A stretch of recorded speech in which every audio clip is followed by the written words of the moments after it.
When the hurricane came through the coast, it tore the neighborhood apart like it was made of paper. Houses collapsed, roofs were ripped away, fences and cars were tossed around, and the streets were filled with water and debris. But in the middle of that destruction stood one house that looked almost untouched, mine. It wasn't luck, and it wasn't magic. I had built my home with reinforced concrete, hurricane shutters, and steel reinforcements because I knew what storms like this could do. I had lived through them before.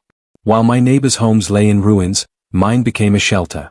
People came in for food, water, and to charge their phones. I shared what I had because I knew others were hurting. But what I didn't expect was that my own HOA, the same board that constantly nitpicked over mailbox colors and lawn length, would turn that survival into an accusation. When the skies cleared and the insurance adjusters came, the HOA board gathered for their meeting.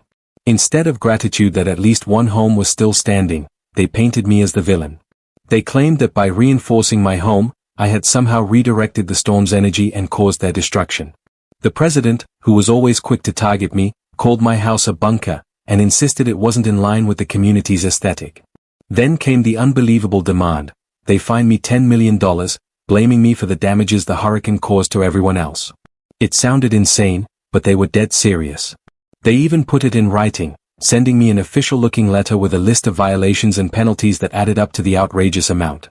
My house had survived, they argued, because I had modified it without HOA approval, and that survival meant the rest of the community suffered worse. At first, I thought it was a bad joke. But when lawyers representing the HOA showed up at my door, I realized it wasn't. They wanted me to either pay or leave the neighborhood. They accused me of engineering the storm by changing the natural flow of wind with my reinforced walls and roof. It was the most ridiculous claim I had ever heard, but they were determined to push it through. I hired my own lawyer, who couldn't believe the case was even real. But the HOA escalated it, filing a lawsuit and demanding damages. Suddenly, I was dragged into court over surviving a natural disaster.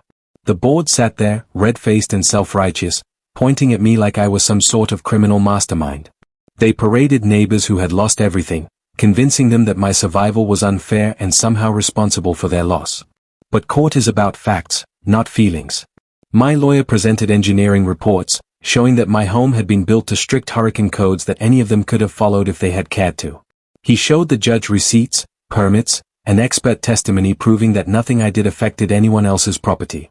In fact, the county praised my construction for setting an example of how homes should be built to withstand storms.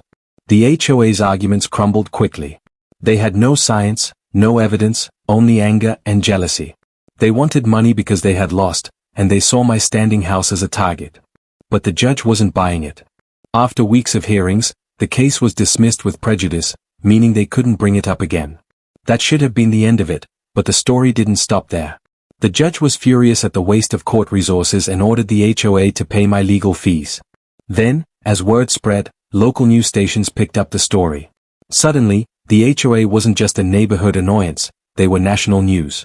People across the country mocked them for trying to sue a homeowner for surviving a hurricane. Reporters camped out near the neighborhood, and the board members who had pushed the lawsuit started getting harassed by the public. Their names and faces were splashed across TV screens and websites, and they couldn't escape the backlash. The president, who had been the loudest voice against me, resigned in shame after her own family begged her to stop embarrassing them. Meanwhile, FEMA and local officials used my home as a case study. They filmed videos, showing how smart building could save lives. They interviewed me about the process, and I explained how I had spent years preparing for exactly this.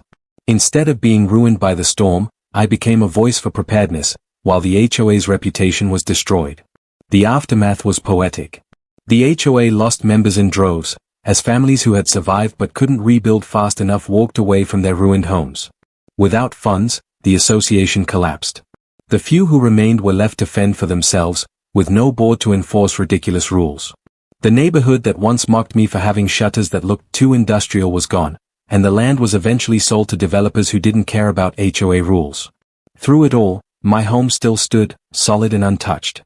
I didn't pay the HOA a dime. In fact, they paid me back every cent I spent fighting them in court. Their greed and bitterness had led them to destroy themselves, and all I had to do was stand firm, just like the house I had built. Looking back, I realized the storm had taken away more than homes, it had stripped the HOA of its illusion of power. For years, they had bullied neighbors with petty fines and control.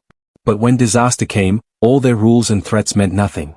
They couldn't stop the wind, and they couldn't stop me from being prepared. In the end, the hurricane didn't destroy my life. It exposed the weakness of people who would rather blame others than take responsibility. And the HOA that demanded $10 million from me for surviving? They became nothing more than a punchline, remembered only for trying to sue a man for building a house too strong. And that was a storm they could never weather. Do like, subscribe for more.